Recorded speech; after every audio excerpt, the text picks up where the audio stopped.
who is a presidential appointee. And what they have done during these 3 years, this Deputy Speaker and the parliamentary leadership, is to undermine Parliament from within. So today, the kind of debates which had become regular during the 10 years of President Kikwete, today are a pipe dream.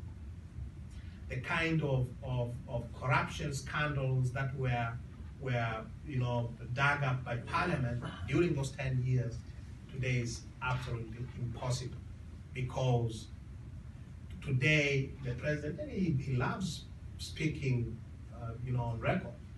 He says to the speaker, get those noisy ones, get them out of Parliament, and I will deal with them outside Parliament.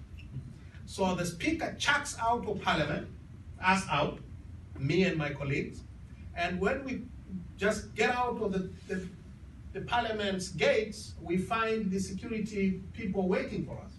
I've been detained twice and sent to Dar es Salaam, 700 kilometers away, for making statements in Parliament, chucked out by the speaker, and then I find my good friends from the security services waiting for me outside.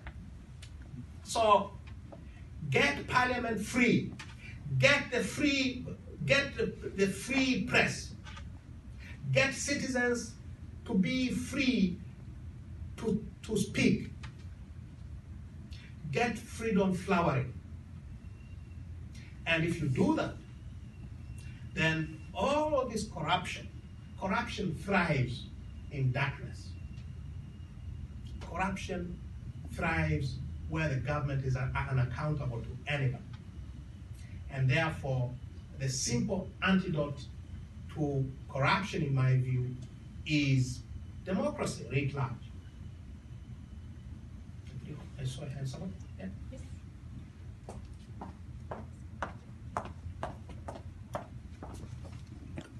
Good morning, and thank you. And my name is Tara Swing with the U.S. Agency for International Development. What I'm hearing is, yes, I concur. The way to combat these things is through democracy. But in addition to the extensive presidential powers that Tanzania has constitutionally, the regime has also been very strategic in passing legislation that enshrine what it does in the rule of law. The Statistics Act, the Media Services Act, Cyber Crimes Act, and most recently the amendments to the Political Parties Act. So what I would ask you, in this environment, it will be very difficult to mount an effective campaign for the 2020 elections for any member of the opposition, and there have been abandonments from the opposition parties back to the ruling parties. So I would ask you what you see in this environment as the way that you can, or the way that one might mount a successful campaign. Thank you very much. We have never had it easy throughout these 27 years of multi-party rule. We have never had it easy at all.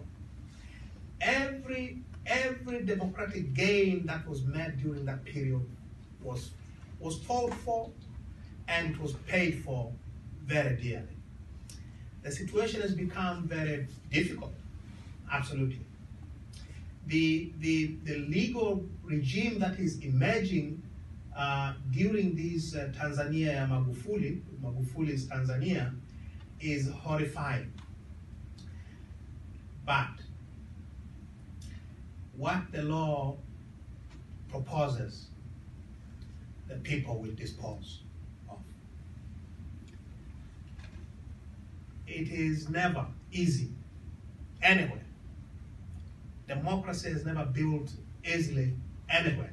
Not in the United States, not anywhere in the world, and certainly not in Tanzania. So we'll have to do our bit.